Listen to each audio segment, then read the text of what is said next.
I say to you today, my friends,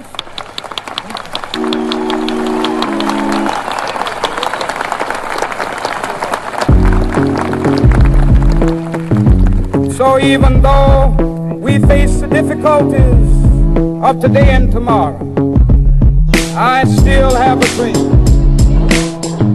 It is a dream deeply rooted in the American dream. I have a dream that one day this nation will rise up, live out the true meaning of its creed. We hold these truths to be self-evident, that all men are created equal.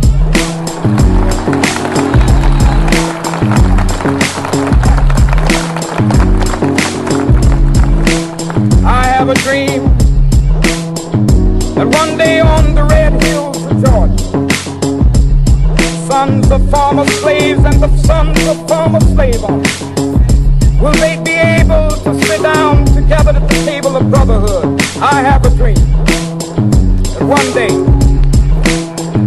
even the state of Mississippi, a state sweltering with the heat of injustice, sweltering with the heat of oppression, be transformed into an oasis of freedom and justice. I have a dream. My 4 little children one day live in a nation where they will not be judged by the color of their skin, but by the content of their character. I have a dream today.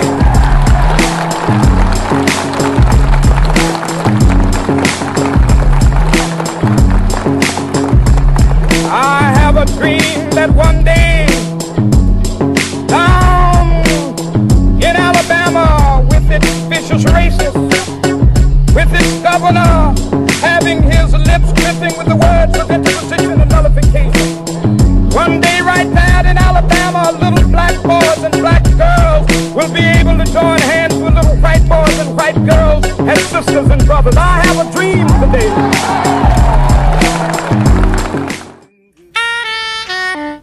Hello, how are you? I'm the Reverend Point Blank, and today's episode is particularly sensitive to me, and I imagine it's sensitive to a lot of people around the world. And because of some of the things that this young man is going to talk about, many of you have been through it, and many of you are going through it now. And I believe that his experience with working with us, people who are concerned about the health, the well-being, the legacy, the future, the right now of people's lives. I spent the last year or so with him, and since then he has become amazing. I have never seen a young man his age conquer the things that he has conquered under the duress, the strain, and the problems that he's gone through.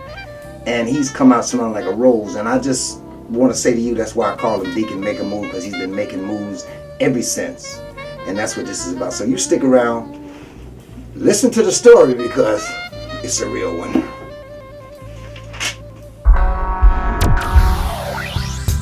Hello ladies and gentlemen, my name is Christian Bias, aka Deacon Make a Move, and I want to tell you a little bit about Christian Bias and how I actually became Deacon Make a Move. And this is going to take a while, because I want to go all the way back. See, I say Christian Bias, but before I even became Christian Bias, I was Christian Holt. And there's a whole story behind that. And this is for you to understand me a whole lot more, because I didn't come from a silver spoon. I wasn't fed peaches and grapes all my life, you know. So I didn't come from a very pleasant background. But all of what I went through literally made me out who I am today. So I'm gonna take you back to my first memory that I have as even a kid, and is at a train station. I'm with my mom, my older brother, and my older sister. And the most I can remember is we're waiting at this train station, and this Hispanic guy comes to what later would be one of my mother's boyfriends. We call him Big Eddie. He picked us up at the train station, and from then on, we stayed with him for a couple of years. Now, what I'm gonna get into, I'm not gonna sit here and say that I hate anybody. I don't hate anyone. I literally forgive everybody that would be in my story, but I'm gonna tell the truth, because Chuch is all about telling the truth. And what I do today as Deacon Make a Move, it has everything to do with the truth. So I'm gonna tell the truth, no matter how ugly I may seem or how ugly the other people may seem, but it's the truth. And I am without a doubt doing great things today is because of what I did in the past. I had to learn. I had to learn from other people's mistakes. I had to learn from my mistakes. So now I'm about to go on with the story. We get to Big Eddie's house, who we'll call him, and not one pleasant memory do I have with this man. Not one. He had a small house. I'm not sure where it was at in Chicago, but I'm sure it was in a predominantly Hispanic neighborhood because the guy was Hispanic and everybody around was Hispanic that I seen. He had a really small house with 2 daughters and a son. The names were Jennifer and Amber, and the son name was Manuel. Now, all credit goes to Manuel, and why is because I don't have anything unpleasant to say about him. That was without a doubt one of the only people within that house that showed me and my brother and my sister love. So thank you, Manuel. Jennifer and Amber, when we would get to the house, so there was really no room. So like I said, it was a small house. They had a nice basement. So me and my brother and my sister, we stayed in the room in the basement. And once I was a very hyper kid, which I will also pee in the bed. So once they found out I would pee in the bed, they had this little green mat, and I think it's one of those mats you put at a door, you know, like to stomp your feet on or whatever. But it was a new one. I'll give them that. But I slept on that. And I slept on that the entire time I stayed with them. So I believe maybe it would have been a couple weeks they found out I'm a bed wetter. And I slept on the mat the entire time. Like I said, we was with them for a couple of years. So through all that time, I slept on that mat. Because like literally, Big Eddie worked a morning shift on whatever he would do. And he would get up, clean my mat. Because he knew I would pee the mat. And it would be wet. I peed that motherfucker. But on top of that, I would get a whooping on it. So every morning when Eddie would get up, I would be looking forward to a whooping. And who's to say that maybe that's more fear of me getting a whooping with me wet the bed more? Who knows, you know? But I know without a doubt, you don't whoop a kid every day. But yeah, I would get a whooping for wetting that mat. And I guess that was his tool of making me stop wetting the bed. I never stopped. And on top of getting the whooping every morning, we would literally be in that room all the time unless we went to school. When we came back, we stayed in that room. My older brother, I believe his name is Chandler, he used to be afraid of scary movies.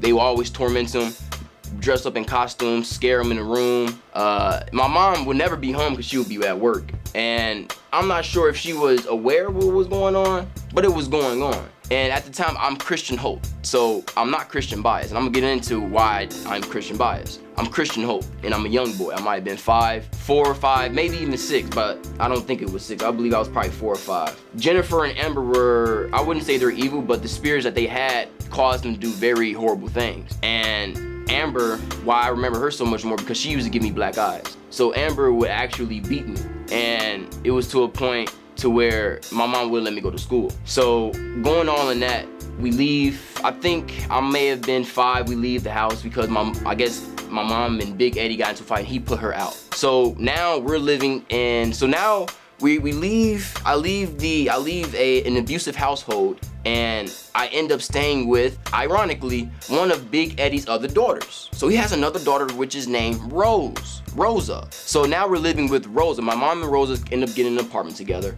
and we're living with them. So it's now me, my brother, my sister. Oh wait, my other little brother Cortez.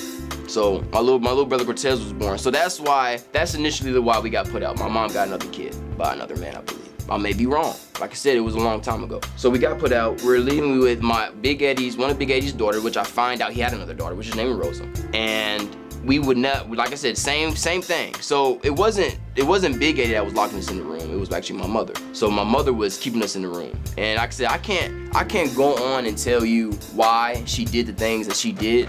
And I don't at all hate her. And why I don't hate her is because you have to deal with the spirit. If you deal with the flesh, you're gonna end up in some bullshit. You gotta literally look at the spirit. And one of the things that I love that I have now is that I'm able to go back and look at the spirit and see why people did some of the things that they do. Well, I can never say why they did the things, but I see exactly what spirit is causing people to do the things that they're doing. See, spirits are like identities. So there's different identities within the spirit.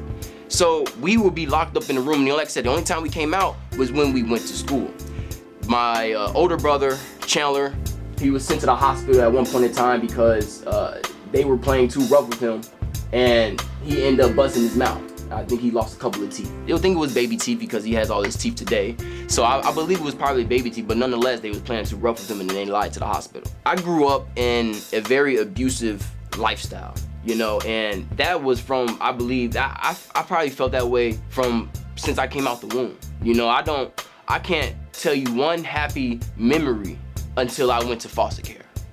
I can't tell you one happy memory I have until I went to foster care. Now, one happy memory do I have with my mother until after that happened, until after I went to foster care, you know? So I can sympathize and empathize with everybody that has grown up in an abusive household, because I know what that shit's like. I know what it's like to be locked up and never been to jail. I know what it's like to be sent back and forth to mental institutions because my mother couldn't take care of me, so she would lie to mental institutions and have us in mental asylums. Literally. I've been in, I don't know if you know, but Hartgrove and River Edge. Look them up. I believe they're probably still around. Hartgrove and River Edge. My mom sent me and my sister there the most. And it wasn't because I was mental. Yeah, I had a very hyper mentality. I was very hyper, just said I had ADHD. Come to find out, I'm gonna explain what ADHD is soon along in the video, but what I want to say right now is I would be sent to the hospital because of ADHD. That was really the only thing they can think of. They put me in monitoring rooms. You know, they gave me tests to what I will later realize that the test was bullshit. And I'm gonna tell you why the test was bullshit. You can't literally you can't find out if someone's dumb by what they know. They literally gave me tests on how to spell, you know, gave me words to spell, you know, gave me things if I knew, you know, things I should know as a kid to monitor, to scale on how smart I am. So they will label me as dumb. But they never saw if I was able to learn. Understand me? They measured me on what I knew, not on what I'm able to learn. See, I'm able to learn. I did not know what I was not taught. Understand, I was a kid. What I'm gonna teach myself. Every motherfucker that comes out the womb is pure. It's pure. You can't blame the kid for anything that the kid does. You gotta blame the teachings. Blame the teachings and the environment. Because everything is gonna make that kid do what the kid is doing. So if you tell a motherfucker he's dumb, what do you think the kid is gonna think? He's a fucking idiot. So yeah, when I was going to school, when I would get homework, I would just scribble anything. You know what? I would get straight F's. Like, I literally seen straight F's on the report card. My report card. You know, I seen straight F's. Literally. So, and all of that happened before I even turned 6. I think I've been in and out of that mental hospital probably double digits. Probably. I know it was more than 3 times. I sometimes when we would go there, I would just know what's happening. I'm not even crying anymore. I'm not even upset. Like, I know what's happening. I'm like, I'll see you in 3 months. Literally, I would know what's happening because it happened that many times. And she never had I know she never had a real cause, she never had a real story on why she's bringing me there.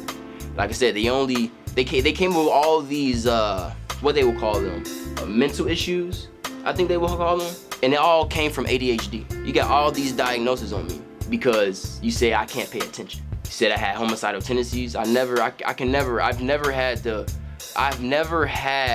said I had suicidal tendencies. I've never had the urge to kill myself. Never. I've never had that thought in my mind. Never once. Never have I ever thought that I wanted to kill myself, even as a kid. You know, when someone said suicidal tendencies, I never knew what that meant. And then when I finally was told what that meant, I was baffled. I was confused because that meant I wanted to kill myself. And I couldn't understand that feeling because I never had that feeling. So when someone told me that, I'm like, what? And they've had that diagnosis on me for years.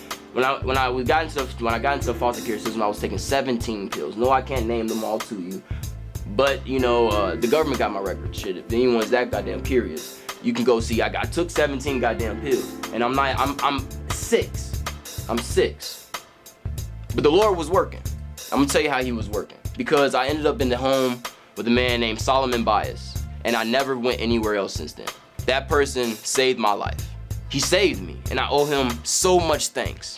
Actually, that's the sole person I owe all of this, of me even, not what I've learned, but me ending up in the places that I am today.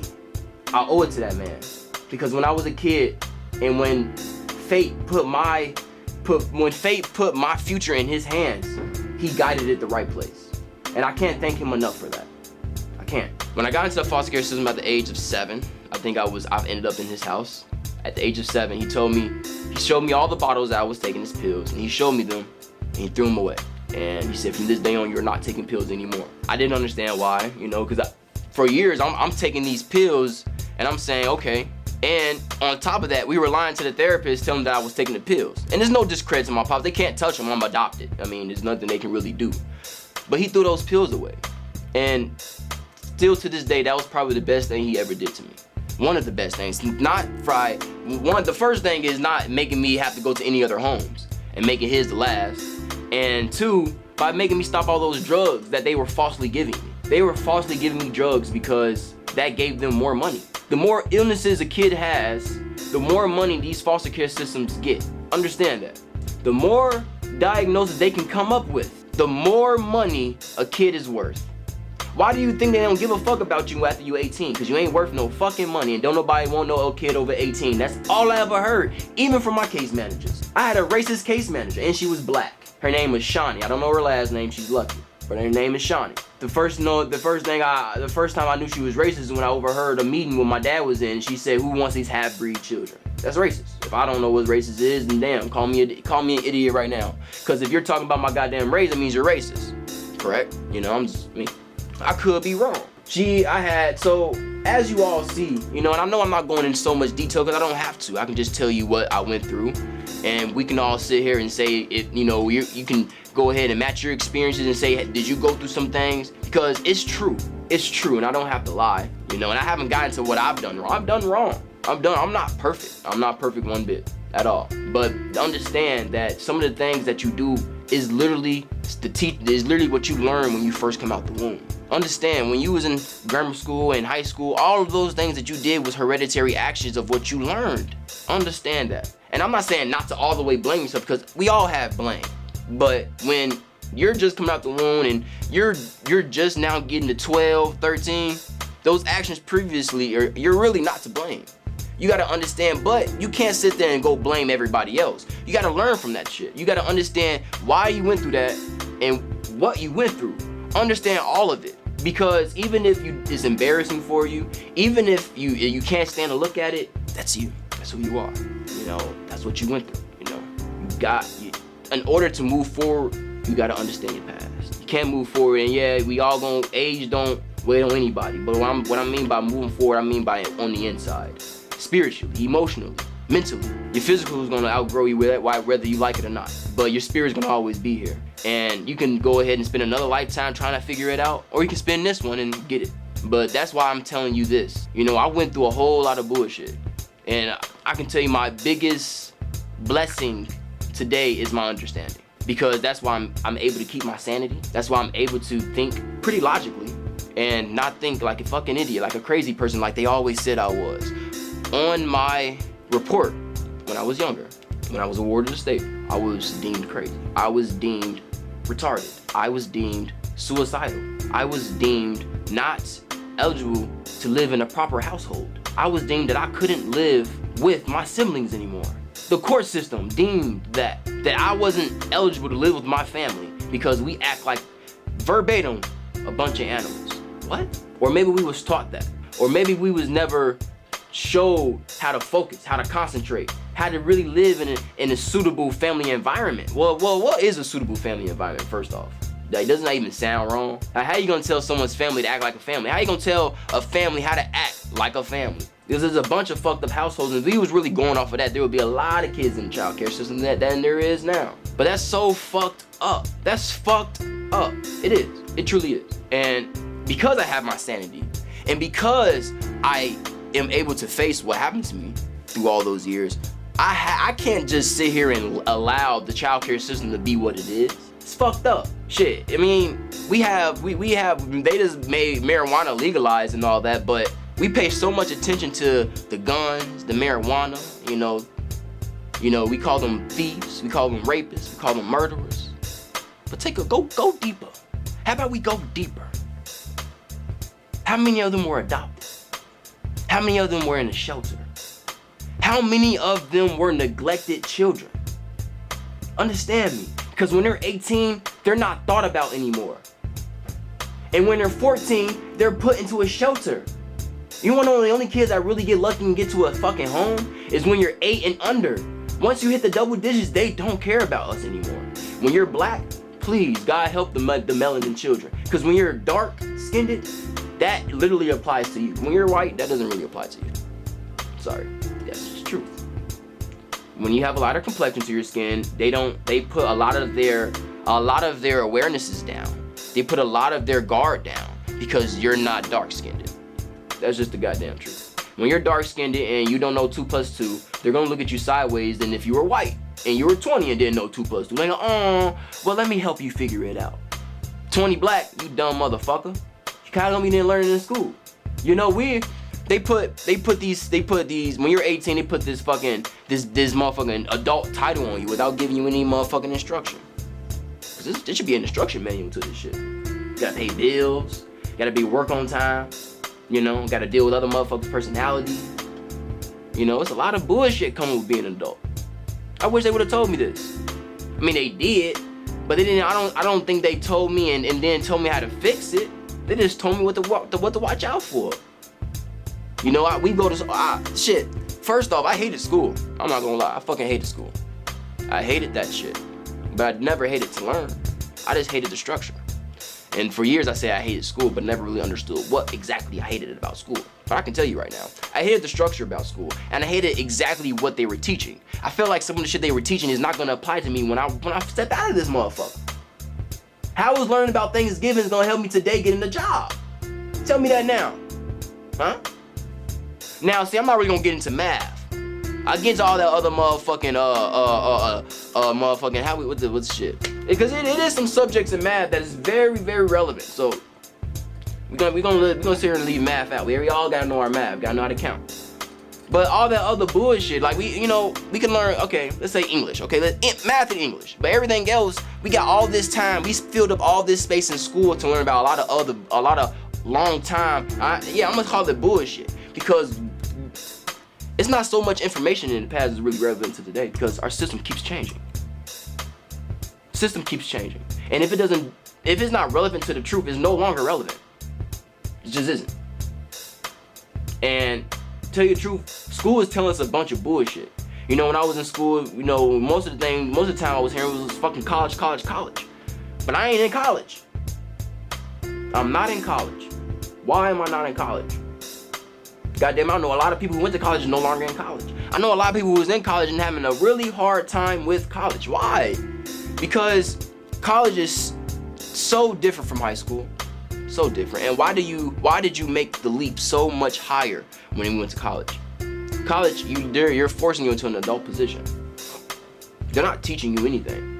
You know, you're paying for everything. If you don't pay, they ain't teaching you shit. So really, they're not really there to help you. You know, you're really helping the college be a great college. That's it. You know, have a degree. I know a lot of intelligent fools. I know a lot of people with degrees and ain't really worth shit. Ain't doing shit. They work ain't worth shit because they don't give a fuck. They didn't win and say because I have a degree. We make this college thing so motherfucking valued that we get it and don't know what to do with it. We got jobs that ain't got shit to do with our degree. Why? Because we don't know ourselves. We don't know the goddamn truth. We sit here and take what people say at face value. We just take it and run with it without even thinking about what they just said and how apply it to your life and how does it fit with you. We do things and we end up in positions that makes us miserable. All because we fail to go back on what happened to us when we first came out the fucking womb. We fail to go into our structure, to the most embarrassing, hurtful, traumatizing moments of our lives and learn from that shit. And understanding how did we react? How did we act? How did we feel? And what side of the sword were we on? Were we the antagonists or were we the motherfucking people that were we the victims? You know? And for those who always like to play victim, you see how your life has turned out now. For those who always took responsibility, you see how your life turns out now. And I've played both of those sides. I'm now playing the side that takes a stand for his actions and takes full responsibility for what I do. At first, I was a person I victimized my own actions. And that was not right.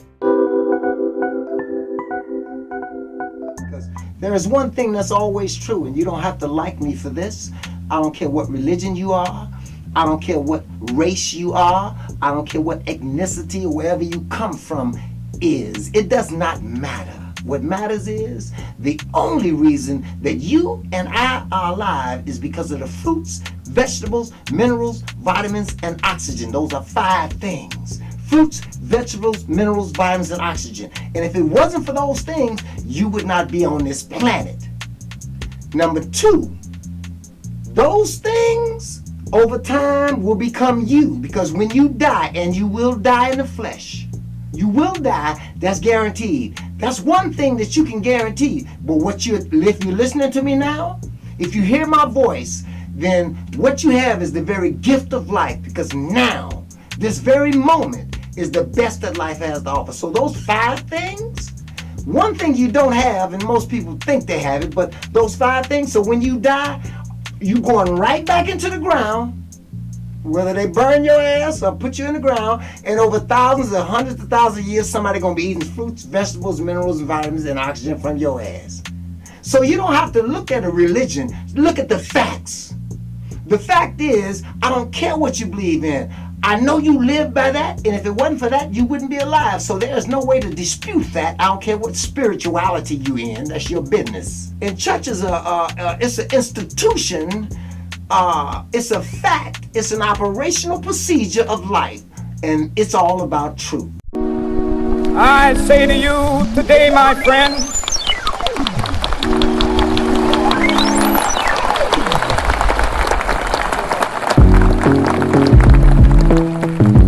so even though we face the difficulties of today and tomorrow, I still have a dream.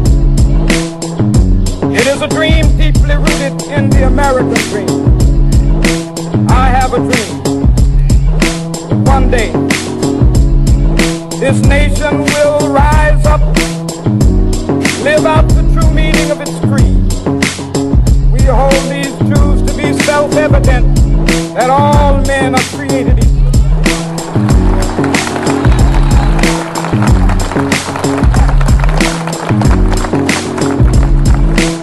I have a dream that one day on the red hills of Georgia, sons of former slaves and the sons of former slave owners will they be able to sit down together at the table of brotherhood. I have a dream that one day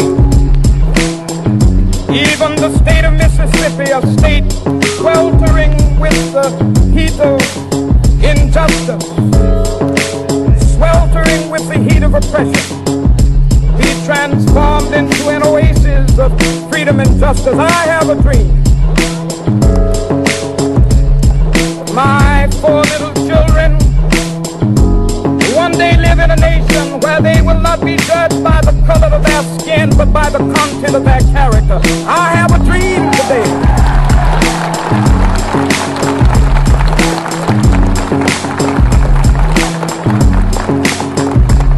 I have a dream that one day down in Alabama, with its vicious racists, with its governor having his lips dripping with the words of interposition and nullification, one day right there in Alabama, little black boys and black girls will be able to join hands with little white boys and white girls as sisters and brothers. I have a dream today.